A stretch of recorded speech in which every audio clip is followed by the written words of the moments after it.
Superintendent Evans. Thank you. This afternoon, we announced the teacher who has been the source of media coverage these last 2 days was placed on paid leave because of his actions and choices in the classroom.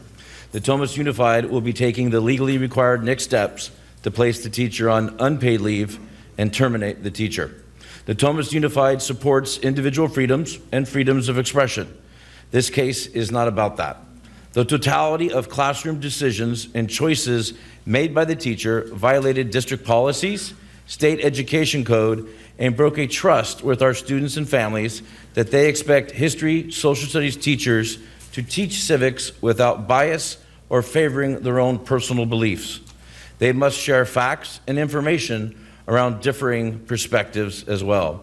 Our communication today outlined what we had learned by midday today. When you take the totality of the teacher's actions, it made the district's next steps necessary. So, members of the public this evening were given the opportunity to attend this board meeting in person or to give public comment or submit public comments via e-comment at publiccomment@natomasunified.org. Please note that presentations from the public are limited to 2 minutes regarding any items that is within the board's subject matter's jurisdiction, and that Governance Code Section 54954.2A limits the ability of board members to respond to public comments. So I have a lot of green slips here this evening. Christina, do we have anything that you'd like to share that was received earlier today? Yes. We have received a couple of e-comments. So we received an e-comment from Rosalind Bell in regards to the support for the work being done by Dr. Akonafua. And then we received public comments from the following individuals in regards to a teacher at Inderkum High School: Donnie Payne, Jennifer Maloney, Jackie Carrera, Julie Miller, Harry Domi, Doug Swire, Sony Phillips, Abel Para, Cassandra Games, Alexis Miller, Lisa Steiner, Anna Christensen, Sergia Weekly, and Padres Organized Community. I've also seen a couple just come through, so those will be forwarded to trustees and included in the minutes, as well as all the ones I just read. Right. Thank you, Christina. So, ladies and gentlemen, I have these requests to speak in person to us before the board, and you are given, again, 2 minutes to speak before the board.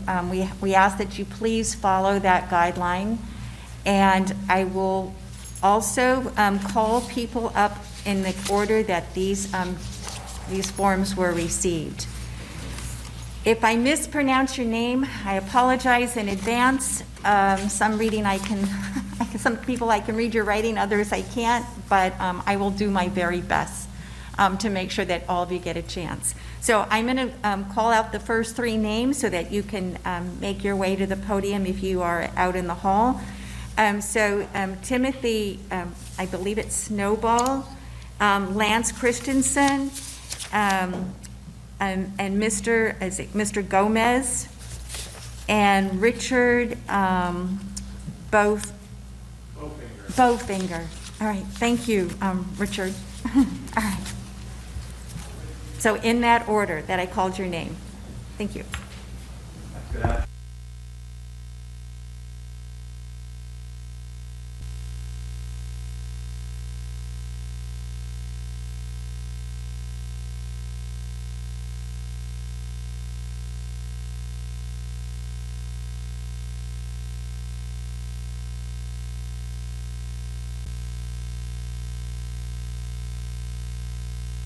Their political questions.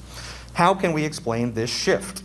I think the situation is best explained by the current operation of public sector labor unions like the Natomas Teachers Association and the larger California Teachers Association with which it is affiliated. These entities no longer consider themselves organizations advocating for the wages, hours, and working conditions of their members, but rather as social justice organizations pushing a radical agenda to tear down and fundamentally transform American society. The board should immediately take all actions necessary to ensure that classrooms in this district in the future, not just the past, remain free of the political agendas of individual teachers and labor unions, and that children here receive an education rather than an indoctrination. Thank you.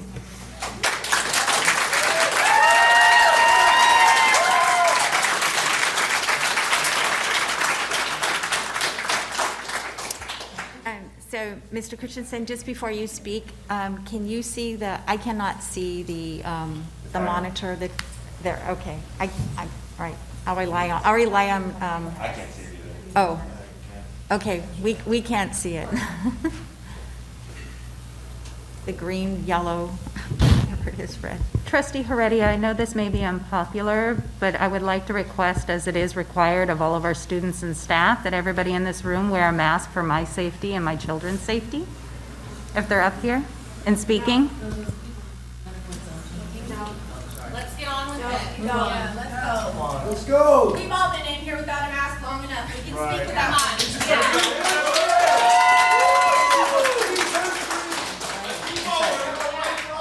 So I will say this, is that if you have a mask and if you are concerned about your own safety and those around you, that you please put on a mask to protect those. Okay, all right. Go ahead. Thank you for your time, Board President, board members, and Superintendent Evans. I appreciate it. We're gathered here today because we have teachers who've decided to become indoctrinators and not educators, and that's a challenge. One of the challenges I saw tonight was that the teachers union decided not to show up and defend this teacher. The question is, how many other teachers and actions have they defended in the past that have not been appropriately dealt with? I would encourage all teachers within the sound of my voice to reevaluate their membership within the Natomas Teachers Association or the California Teachers Association. These two organizations do more to harm the education of our kids than most other organizations in the state. Going forward, I appreciate that you're working through a thorough and investigation into this teacher. I hope that it continues, but I also hope that you look for those other teachers for which the previous teachers indicated are in the school district and still teaching. We have got to give parents a chance to choose for the best of their kids' education and opportunities for the future. Again, you have scores of parents and concerned citizens behind me. And at the California Policy Center, for which I work, we're dedicated to helping those that don't want to be a part of their union to leave. You can go to mypaymysay.com and leave your union and save your money and save our children. Thank you for your time.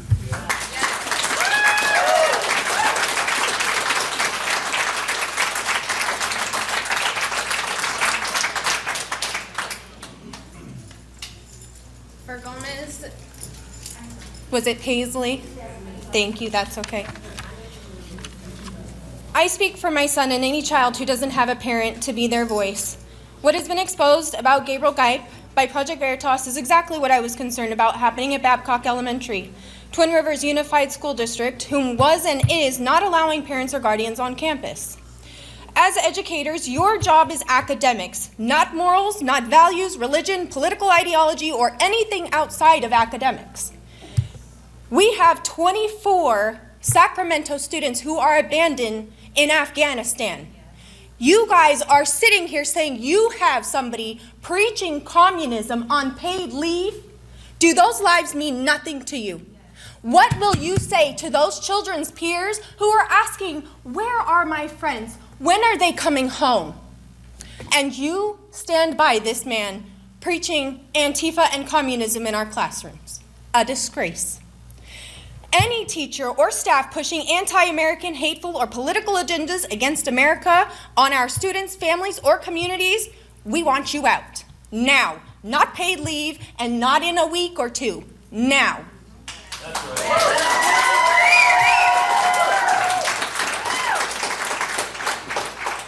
Sacramento is not a city that raises our children on hate, racism, or a victim mentality. We raise our children to be strong, independent, and to stand up for what's right, and to speak up when it is time to speak up, like now. God rest our troops who we have lost in Afghanistan. God bless our citizens and allies still trapped in Afghanistan. We are praying for your safety and protection, and may God be with us all.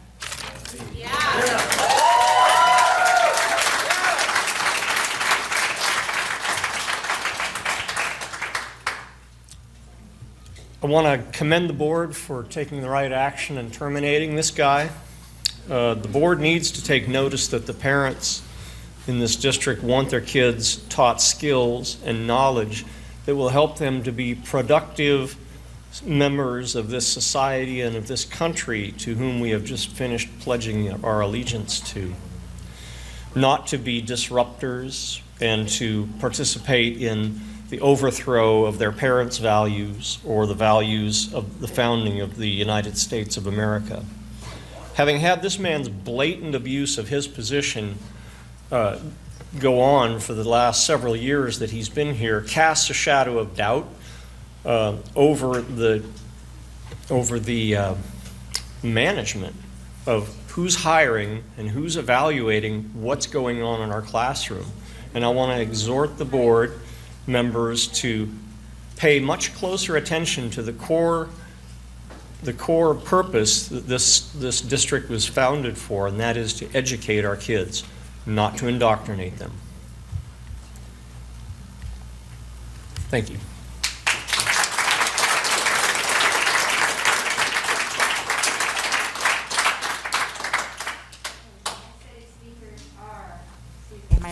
Okay, Richard Gilbert,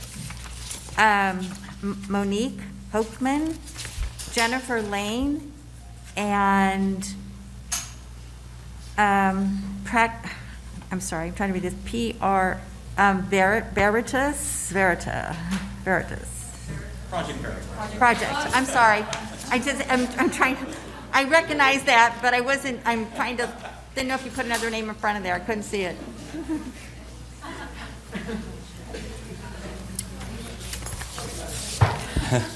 Good evening. My name is Richard Gilbert. I'm a Natomas Unified parent. Some of my best experiences in high school were discussing current events and social issues in my classes. But not once did I ever know how my teacher felt about those things. I had my suspicions, everyone's human, but I never knew if he was a Republican or Democrat or if she was conservative or liberal. I didn't know. And that's the type of discussion I expect in our social studies classes in this district. I've heard, like everyone, anecdotes around the country of left-wing indoctrination in schools. And people would always tell me, oh, that's just an isolated incident, don't worry about it. Well, it's hit home for me now.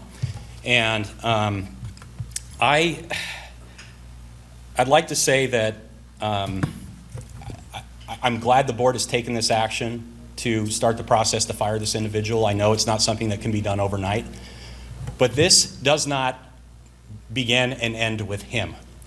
He was enabled for years.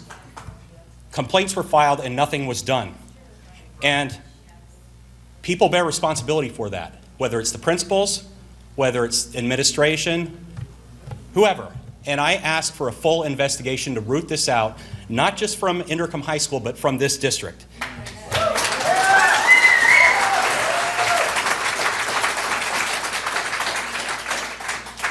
I will not stand by and allow my rights as a parent to be trampled. I have to be here today. And this is not limited, just for your information, it is not limited to Inderkum High School. With absolutely no warning, my daughter, who's a junior at MP3 High School, was told that her constitutional law class this year would be changed to social justice. No parent input was given whatsoever. I contacted the teacher. I was assured that critical race theory would not be taught. I was told that okay, I'll wrap it up, thank you, that this would not be an issue, but it has become one. And I just would like to end by saying this young woman tonight took an oath to defend the Constitution and to rid this country of enemies, foreign and domestic. I ask that all of you do the same. Thank you.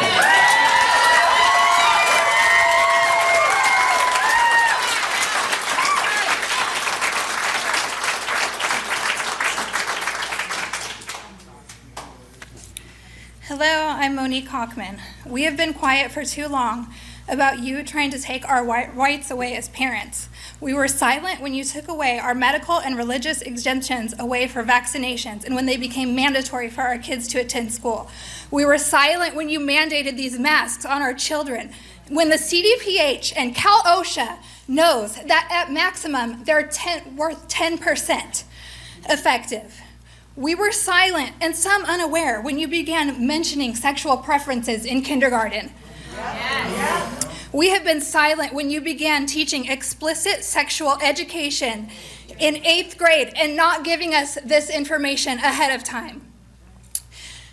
High school, kids are having sex in the bathroom at Inderkum. They're vaping in the bathrooms at Inderkum. 4 guns were at the football game the other night, and you do not tell these parents anything. I know because I have a daughter there who tells me these things. Race is being taught. The first day of school that my daughter goes, her teacher tells her that white is the worst race there is. They tell her that you cannot be racist against white people. This is just too much. This man being fired is not everything that we want. We need our rights back as parents. That's the beginning. And we need to know what you're going to do to protect our rights and our children in the future. Thank you.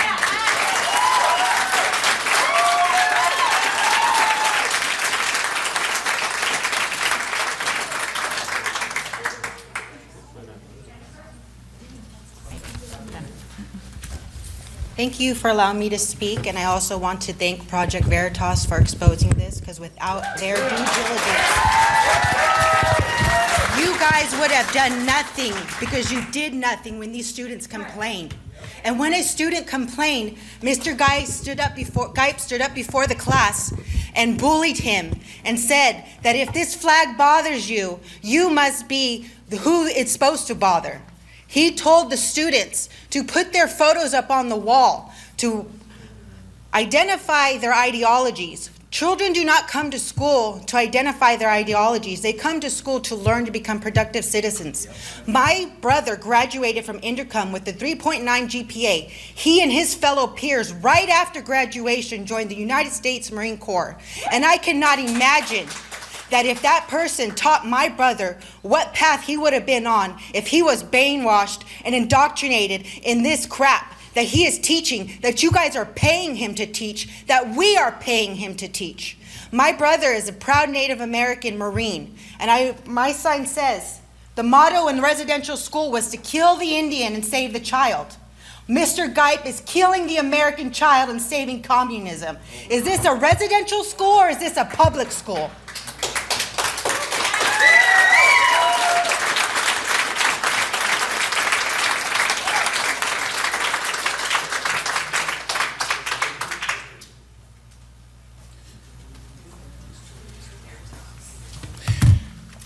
I'll be doing this a little bit differently. I'll just make an announcement, and what I'd like to do is ask a question and cede a little bit of my time for Superintendent Evans.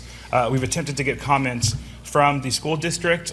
We attempted on the day of our investigation. However, we were turned away. In fact, the police were called. So I have a couple of questions, and it's simple. First, I think it's pretty clear that the current policies in place by the school district are not sufficient to monitor teachers' curriculum.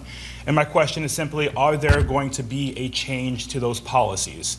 And then my follow-up question, Superintendent Evans, is obviously this investigation created results. Obviously, you acted off of our investigation. My question is, are you happy that we exposed this?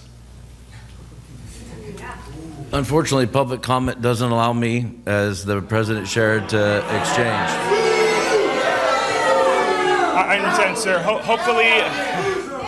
You're a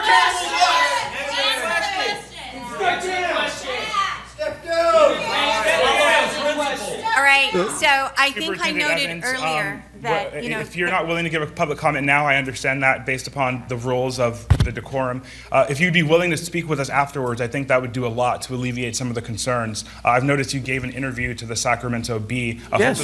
Hopefully you'll be open to speaking with us after this. We can contact you? Yeah, absolutely. I'd love to meet with you later this week. Absolutely. Okay.